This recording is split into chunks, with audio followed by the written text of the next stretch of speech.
स्वागत है आप सभी का आपके अपने YouTube चैनल कॉमर्शियल गुरुज में, जहां मिलता है आपको क्वालिटी एजुकेशन। तो आज का वीडियो आप सभी CU CT BA एस्पिरेंट्स के लिए बहुत इंफॉर्मेटिव होने वाला है, क्योंकि आज के इस वीडियो में मैं कंप्लीट सिलेबस के बारे में बात करने वाला हूं। चाहे आप DU, BHU, AU या फिर और अदर सेंट्रल यूनिवर्सिटी के लिए अप्लाई करना चाहते हैं, कोर्स आपका BA आर्ट्स हो, चाहे BA सोशल साइंस हो, या फिर BA में आपका कोई भी ऑनर्स हो, या फिर कोई भी BA का लैंग्वेज हो, यानी कि टोटल कंप्लीट इन्फॉर्मेशन मैं आपको यहाँ से देने वाला हूँ।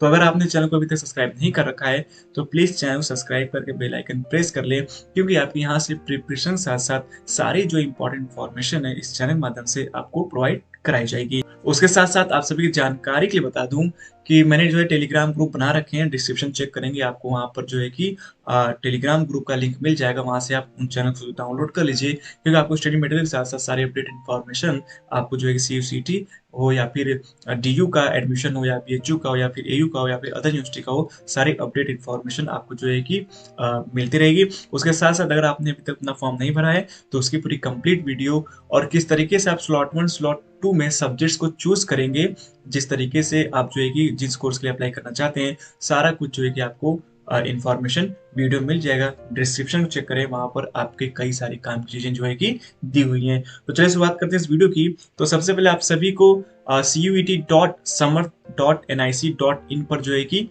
विजिट करना होगा। जैसे आप विजिट करेंगे आपके सामने कुछ ऐसा जो है इंटरफेस ओपन होकर आएगा। आपको सिंपली क्या करना है, आपको सिंपली यहाँ पर जो है कि यूनिवर्सिटी पे क्लिक करना है। जैसे आप यूनिवर्सिटी पे क्लिक करेंगे तो आपके सामने जो है कि सारी यूनिवर्सिटी का जो इस बार CU CT में पार्टिसिपेट कर रही है सारा लिस्ट आ जाएगा। आप देख सकते हैं यहाँ पर बनारस हिंदू यूनिवर्सिटी। सबसे पहले हम लोग जो है कि DU के BA के सिलेबस के बारे में बात करेंगे, और मैं आपको इस वीडियो में समझाऊंगा कि किस तरीके से आपको B1 B2 से जो है कि सब्जेक्ट को चूज करने हैं, जिस भी ऑनर्स या फिर जिस भी कोर्स के लिए आप BA के लिए अप्लाई करना चाहते हो। सिंपली आपको जो है कि स्क्रॉल डाउन करके अपने सेक्शन पे आ जाना है, जहां से आपका सेक्शन BA के लिए शुरू हो रहा है।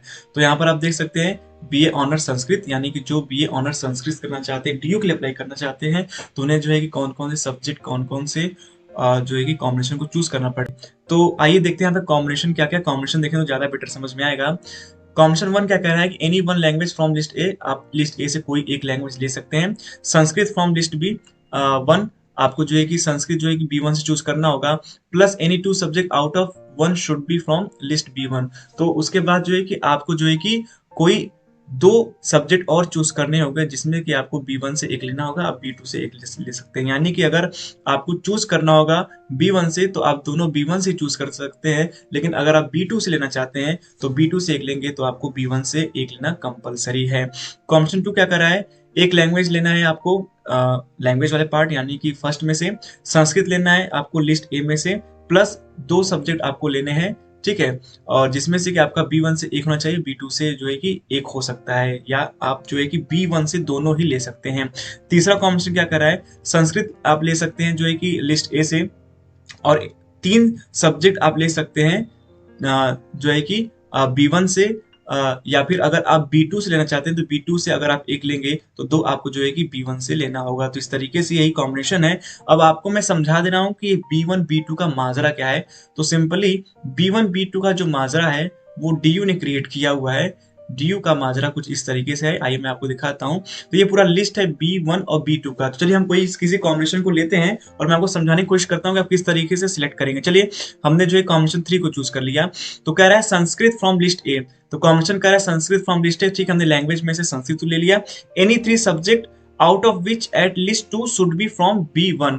उसके बाद अगर आपने संस्कृत ले लिया लैंग्वेज से तो आपको 3 लेने होंगे सेकेंड पार्ट से, जिसमें कि 2 आपके B1 से और एक आपका B2 से हो सकता है। या अगर आप चाहें तो आपने अगर संस्कृत ए से अगर आपने ए से जो है कि संस्कृत ले लिया है, उसके बाद जो 3 है वो तीनों आप चाहे B1 से ले लीजिए, या अगर आप B2 से इस 9 में से कोई एक लेना चाहते हैं तो अगर आपने यहां से एक लिया है तो you have to select 2 subject from B1, it's compulsory. यानी कि अगर आप B2 पे जाते हैं तो आपको जो है कंपलसरी B1 से 2 लेने पड़ेंगे, या अगर आप B2 को छोड़ते हैं तो आप B1 से 3 ले सकते हो। 3 कोई भी हो सकता है, कोई स्पेसिफिक नहीं कहा गया है कि आप जो है कि जियोग्राफी लीजिए, हिस्ट्री लीजिए, होम साइंस लीजिए, लीगल स्टडी लीजिए, आपको जो इसमें समझ में आ रहा है आप कोई भी ले सकते हैं, चाहे वो ह्यूमनिटी बैकग्राउंड का हो, चाहे वो कॉमर्स बैकग्राउंड का, चाहे वो साइंस बैकग्राउंड का हो। ठीक है, चलिए आगे बढ़ते हैं, उम्मीद है आपको ये समझ में आया होगा। आगे बढ़ते हैं, चलिए इंग्लिश का देखते हैं। तो इंग्लिश के लिए क्या कह रहा है कि आपको जो है कि जो यहाँ पर कॉम्बिनेशन बताया जा रहा है उसमें कह रहा है कि इंग्लिश फ्रॉम लिस्ट ए, यानी आपको लैंग्वेज से इंग्लिश चूज कर लेना है। Any two subject from list B1, उसके बाद दो सब्जेक्ट को ही आपको B1 से लेने हैं। Any one subject either list B1 और B2, फिर आपको जो तीसरा जो चूज करना होगा या तो आप B1 से ले लीजिए या फिर B2 से। यानी अगर B1 से लेना चाहे तो हमने जो है कि लिस्ट ए से इंग्लिश ले लिया और जो है कि तीनों उसके बाद जो है B1 से ले लिया, या अगर B2 से लेना चाहते हैं तो B2 से आप एक लेंगे और B1 से आप जो है कि दो लेंगे। ये देखिए इस तरीके से आपका कॉम्बिनेशन बनेगा। अगर इंग्लिश के लिए आप अप्लाई करना चाहते हैं तो आप जो है कि इंग्लिश चूज कर ली लैंग्वेज के लिए, उसके बाद any two subject from list B1, आपने इन B1 में से कोई दो ले लिया। उसके बाद अगर आप लेना चाहते हैं तो आप जो है कि अगर B2 से लेते हैं तो आप एक ले सकते हैं, अगर B2 से नहीं लेना चाहते तो आप तीनों जो है कि आप यहां से ले सकते हैं। चलिए ऐसे ही हिंदी का देख लेते हैं, उम्मीद है कि आपको समझ में आ रहा होगा। हिंदी में क्या कह रहा है, हिंदी में कह रहा है कि आपको हिंदी लेना होगा, उसके बाद जो है कि सेक्शन 2 से 3 चूज करने होंगे। तो यहाँ पर आपको लिस्ट ए से हिंदी ले लेना है, उसके बाद any two subject from list B1 और any one subject from either B1 और B2। यानी कि अगर आप जो है कि हिंदी लेने के बाद दो सब्जेक्ट चूज करते हैं स्पेसिफिक डोमेन से और उसके बाद तीसरा को चूज करना होगा तो या तो आप B1 से ले लीजिए या तो B2। अगर B2 छोड़ते हैं तो सिंपली आपका एक इंग्लिश हो जाएगा। उसके बाद अगर लेना है आपको तीन तो आप तीनों जो है कि B1 से ही आराम से जो है कि सिलेक्ट कर सकते हैं। यहीं से तीन ले लीजिए या फिर अगर यहाँ से दो ले रहे हैं तो आप इसमें से एक ले सकते हैं। ठीक है, कोई कंपलसरी नहीं है और कोई भी ले सकते हैं, कुछ भी नहीं कहा गया कि आपको यही यही चूज करना है। यानी कि किसी भी स्ट्रीम का बच्चा जो है वो इन सब्जेक्ट्स को जो है कि ले सकता है। इसी तरीके से चलिए हम और भी एक दो सब्जेक्ट को देख लेते हैं। चलिए लैंग्वेज में चलते हैं, तो बंगाली देख लेते हैं। बंगाली में कितने कॉम्बिनेशन दे रखे हैं, बंगाली में कई सारे कॉम्बिनेशन है। बंगाली कॉम्बिनेशन 1 क्या कर रहा है कि बंगाली फ्रॉम लिस्ट है, आप लिस्ट ए से बंगाली ले लेंगे, उसके बाद दो आपको लेना होगा B1 से। ठीक है, और any one subject either list B1 और B2। उसी तरीके जिस तरीके से ऊपर हिंदी इंग्लिश बताया ठीक उसी तरीके से आप ले सकते हैं। सेकेंड कॉम्बिनेशन क्या कह रहा है, one language from list A, आपको लिस्ट ए से एक लैंग्वेज लेना होगा। Any two subject from list B1, उसका दो आपको जो है कि B1 से लेना होगा। उसके बाद एक आप ले सकते हैं B1 से और एक ले सकते हैं B2 से। यानी कि अगर आप तीनों B1 से लेना चाहे तो बड़े आसानी से आप ले सकते हैं। तो उम्मीद है आपको सारा जो है कि समझ में आ गया होगा। जियोग्राफी लेना चाहते हैं तो जियोग्राफी के लिए आपको एक लैंग्वेज ले लेना होगा, एनी टू सब्जेक्ट लेना होगा B1 से, any one subject either from B1 and B2।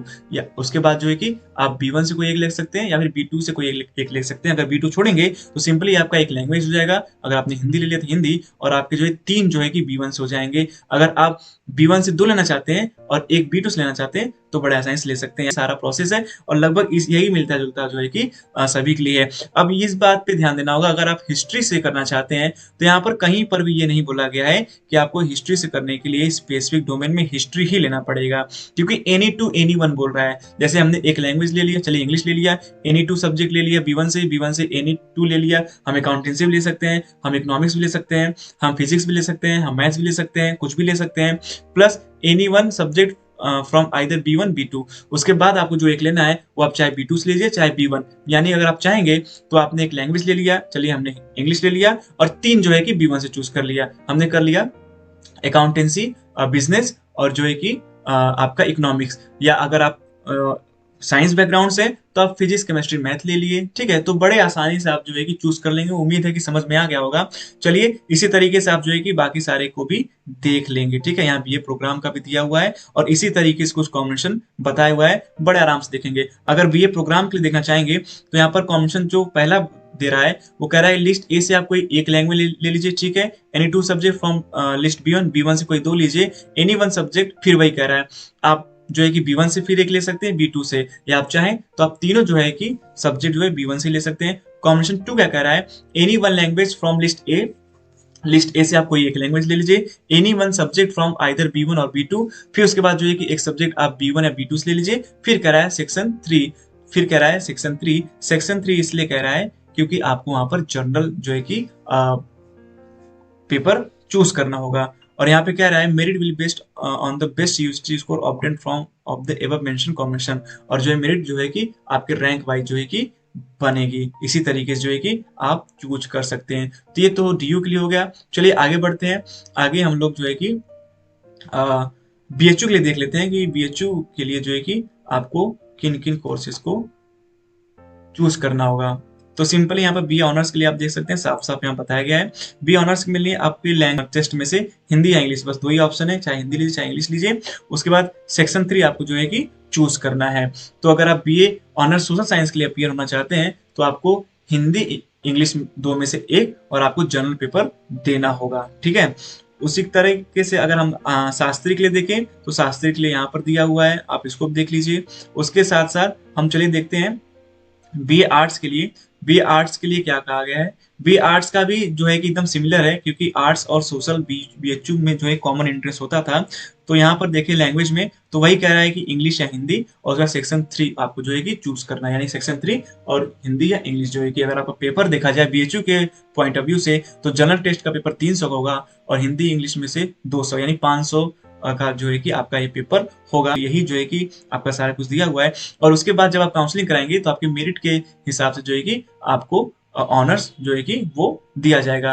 Allahabad university की बात करें तो इलाहाबाद यूनिवर्सिटी का कोई भी स्पेसिफिक सिलेबस नहीं है, वहां पर सिर्फ और सिर्फ ऑब्लिक करके दिया है। तो आप चाहे बीएचयू के लिए अपियर हो रहे हैं, चाहे आप डीयू के लिए अपियर हो रहे हैं, आप ऑटोमेटिक जो है कि इलाहाबाद यूनिवर्सिटी के लिए अपियर हो जाएंगे। अगर आप देखना चाहते हैं तो मैं आपको यहाँ पर शो करता हूँ। ये बीए कोर्स है, आप जिसमें देख सकते हैं Arabic, anthropology, ancient history, defence study, English language, ठीक है। तो इस तरीके से यहाँ पर दिया हुआ है, और सिलेबस में भी जो है कि इसी तरीके से दिया हुआ है। तो आप जिस भी कोर्स के लिए डीयू के लिए अप्लाई कर रहे हैं, जिस भी कोर्स के लिए आप जो है कि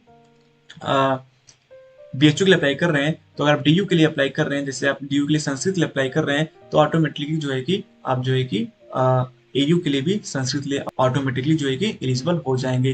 तो ये पूरा कंप्लीट प्रोसेस है, और उम्मीद है आपको सारा कुछ समझ में आ गया होगा। डोमेन सब्जेक्ट की बात करें तो डोमेन सब्जेक्ट आप जो है कि यहाँ से जो है कि बड़े आसानी से डाउनलोड कर सकते हैं। और बात करें लैंग्वेज की तो लैंग्वेज में आपका जो है कि कॉम्प्रिहेंसिव और फैक्चुअल वोकेबुलरी लिटरेसी इन्हीं सबसे क्वेश्चन बनेगा। और आपका जो जनरल पेपर है उसमें आपका जो है कि GK GS, current affairs, reasoning, mathematics, इनसे जो है क्वेश्चन आएंगे। बाकी आपको और कोई डाउट है तो आप कमेंट करिएगा, आपको यहाँ से रिप्लाई जरूर किया जाएगा।